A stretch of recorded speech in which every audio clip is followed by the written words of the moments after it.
নির্মমতাকে হার মানিয়েছে যে ঘটনা, শরীরের লোম দাঁড়িয়ে যাবে। ভ্যানের উপর তোলা হচ্ছে একের পর এক মরদেহ, একটির উপর আরেক। এমন বীভৎস লোমহর্ষক ঘটনা ঘটেছে সাভারের আশুলিয়ায়। ইতিমধ্যে ভাইরাল হয়েছে সামাজিক যোগাযোগ মাধ্যমে। 5ই আগস্ট সাবেক প্রধানমন্ত্রীর দেশত্যাগের পর একদিকে ছাত্র ও সাধারণ জনগণের বিজয় উল্লাস, অন্যদিকে ঘটে যায় এক নির্মম হত্যাকাণ্ড, যার ভিডিও ছড়িয়ে পড়েছে সামাজিক যোগাযোগ মাধ্যমে। ভিডিওটিতে দেখা যায় পুলিশের ভেস্ট পরা দুজন পুলিশ সদস্য ময়লার ভ্যানে তুলছে একের পর এক মরদেহ।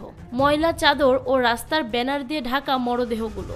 মৃতদেহগুলোর অনাবৃত অংশ থেকে দেখা যাচ্ছে হাত, পা, মাথা, ধানের বস্তার মতো একটির উপর আরেকটি। এমন বীভৎস লোমহর্ষক ঘটনা ঘটেছে সাভারের আশুলিয়ায়। ইতিমধ্যে ভাইরাল হয়েছে সামাজিক যোগাযোগ মাধ্যমে। ঘটনাটি আশুলিয়া থানার মসজিদ গলিতে ঢোকার পর থানা ভবনের পূর্বে। ভিডিও ধারণের সময় দেওয়ালে পোস্টার থাকলেও এখন তা তুলে নিয়ে নতুন রং করে ফেলা হয়েছে।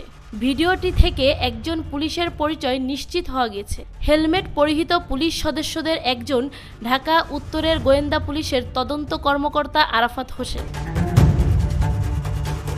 5ই আগস্ট বৈষম্য বিরোধী ছাত্র আন্দোলন চলাকালে ছাত্র জনতা আশুলিয়া থানার সামনে জড়ো হয়।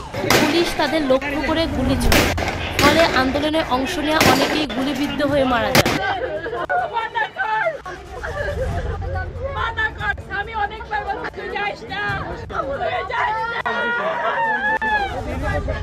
পুলিশ নিহতদের একটি ভ্যানে করে অন্য স্থানে নিয়ে যায় এবং নেক্কারজনক ঘটনা ধামাচাপা দিতে ভ্যানে আগুন ধরিয়ে পুড়িয়ে ফেলে।